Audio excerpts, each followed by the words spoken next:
tentar explicar como funciona a inteligência artificial e por que saber que é um processo matemático é fundamental.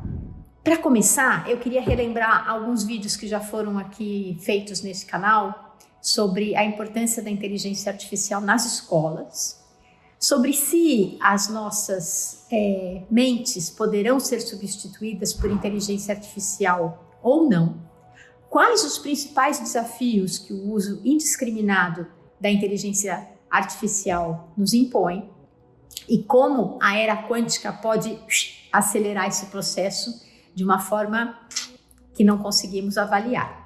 Então, antes de continuar aqui, talvez valha a pena dar um passinho atrás e assistir esses vídeos que eu mencionei. Aqui, vou direto ao problema e vou dividir esse nosso estudo, essa nossa explicação, em 3 blocos.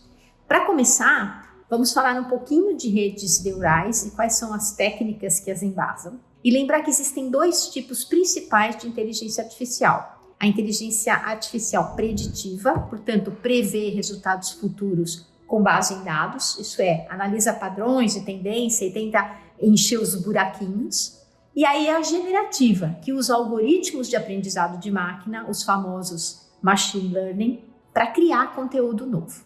Então, na verdade, o IA é um grande guarda-chuva que abrange muitas coisas. Dentro desse guarda-chuva, a gente tem o que a gente chama de aprendizado de máquina e lá dentro ainda a gente tem o que a gente chama de deep learning, que é um ramo do aprendizado de máquina que visa ensinar as máquinas a agirem e interpretarem dados da maneira mais natural possível. Tudo de forma estatística. Bom, matemática é fundamental. Então, o conceito básico que eu vou utilizar hoje é o conceito de vetor. Isso é definição de um espaço vetorial. O que é isso, né? As pessoas devem ter entendido ou aprendido algo sobre vetor no ensino médio. Ele dá a nossa localização, por exemplo, num determinado referencial. Então, eu aqui nessa sala, vamos supor que a origem da sala seja a porta que fica lá. A minha posição, ela tem 3 coordenadas.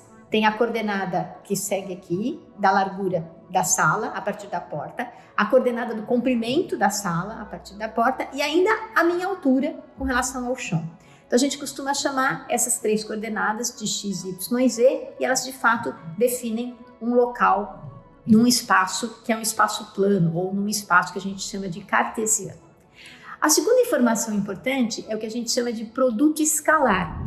Então, é o produto entre 2 vetores. Então, esse produto escalar, ele é o módulo do primeiro vetor, vezes o módulo do segundo vetor, vezes o cosseno do ângulo formado entre os 2 vetores. Então, eu não quero que ninguém se apavore daqui para frente, mas o que eu quero mostrar com isso é que conceitos de matemática ou de álgebra vetorial são fundamentais. Mas conforme isso vai evoluindo, são necessários também informações sobre cálculo diferencial integral, muito conhecimento de estatística e de probabilidade.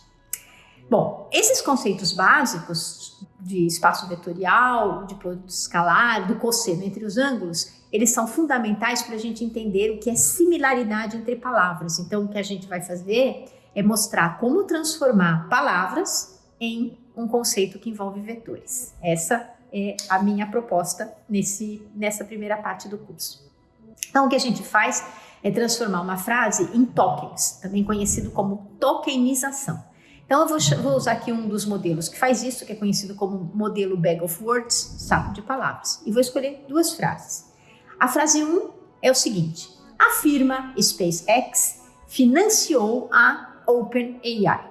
E a frase 2, o financiamento de inteligência artificial pela SpaceX aqueceu o mercado. Então, para eu vetorizar essas 2 frases, a primeira coisa que eu faço é eliminar os artigos, a, o, os, as, cai tudo fora. Depois eu uso só a parte da palavra que é comum a todas elas, seja uma palavra, seja um verbo. Então, por exemplo, financiou ou financiamento, eu só uso o finance, né? Que é a semente dessa palavra. Depois eu também elimino pronomes, de, pela, provérbios, coisas assim que são menos importantes, e aí eu tento vetorizar essa frase que foi tokenizada, foi dividida em pequenos tokens. Então vamos lá. Na frase 1, sobraram firma SpaceX, Financ e IA, que estava lá dentro do OpenAI ou IA, que é a mesma coisa. E as outras palavras não aparecem. Na frase 2, aparece SpaceX, aparece o Financ, aparece IA, aparece Aquece, né? Também eliminei o EU, e aparece mercado. Então, o que a gente costuma fazer agora é colocar isso no espaço vetorial. Essa frase é particularmente grande, né? Escolhi duas frases grandes como exemplo, então eu vou começar com uma coisa bem simples. Eu vou começar estudando essa similaridade de produtos escalar a partir só de frases que têm uma coisa que a gente chama de bigrana, né? Ou uma palavra composta, que eu escolhi burrice natural. Então, a minha frase 1 vai ser: IA é pior que burrice natural. A minha sentença 2: quanta burrice, não é natural. Que burrice natural. Quanta burrice natural. A minha frase 3, não há burrice na inteligência artificial? E a minha frase 4, seu cabelo é natural? E agora vamos tentar ver as similaridades entre essas 4 frases, ou entre essas frases e uma delas que é maiorzinha, que é uma sentença. Então, na primeira frase, apareceu a palavra burrice natural, 1 e 1. Na segunda frase, apareceram 3 burrices e 3 naturais. Então, tenho 3 e 3. Na terceira frase, apareceu só burrice. E na quarta frase apareceu só natural. Então agora eu vou colocar essas expressões num diagrama, eixo X e Y. No meu eixo X tem burrice, no meu eixo Y, natural. Então, por exemplo, na frase 1, burrice natural, apareceu 1 e 1. Então, se vocês olharem lá no gráfico, tem o número 1 da frase 1, 1 e 1. 1 em X, 1 em Y.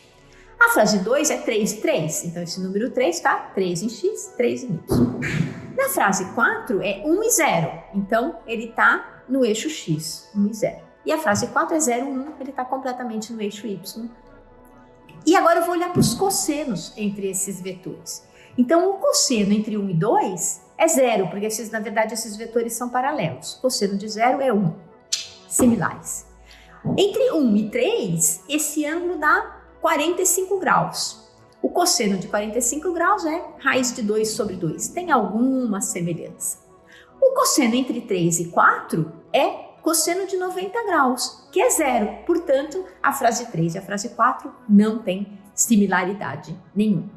Bom, agora eu vou sofisticar um pouquinho essa ideia e vou olhar para duas frases que não têm as mesmas palavras, mas representam as mesmas ideias. Então, por exemplo, meu marido falou com sua colaboradora na universidade. A frase 2. A Melissa foi na UFSC conversar com José Rubens. Percebam, se vocês olharem para elas, são completamente diferentes. Mas o meu marido chama José Rubens, a colaboradora dele chama Melissa e a universidade a qual eu me refiro, onde os dois trabalham, é a Universidade Federal de Santa Catarina. Como é que a gente faz, então, nesse caso? Bom, a representação bag of words falha, então não consigo enxergar palavras iguais. Então parte-se para uma coisa um pouquinho mais sofisticada, que se chama embeddings, ou aprendizado de representação, que usa as redes neurais que eu mencionei lá no comecinho. Então, para eu fazer isso, essa representação, uma das muito conhecidas, se chama BERT. Eu necessito de muitos dados semânticos, isso é, eu preciso alimentar o meu sistema com a informação de que José Rubens e Melissa estão correlacionados, um é colaborador da outra, que UFSC é uma universidade e coisas assim por diante. Bom, por esse vídeo vou parar por aqui. E o que a gente viu que é a representação bag of words, né, que implica em transformar palavras em vetores, ou seja, a gente usou tokenização e similaridade de cosseno, é um primeiro passo no caminho da inteligência artificial. Depois, quando as ideias são as mesmas, mas as palavras são distintas, a gente precisa usar os embeddings. E no próximo vídeo eu vou caminhar para falar para vocês sobre as famosas LLMs, ou Large Language Models, que são de fato as estruturas mais sofisticadas que têm sido usadas. Se você gostou desse vídeo até aqui, apoie sempre as mulheres na ciência e não perca o próximo.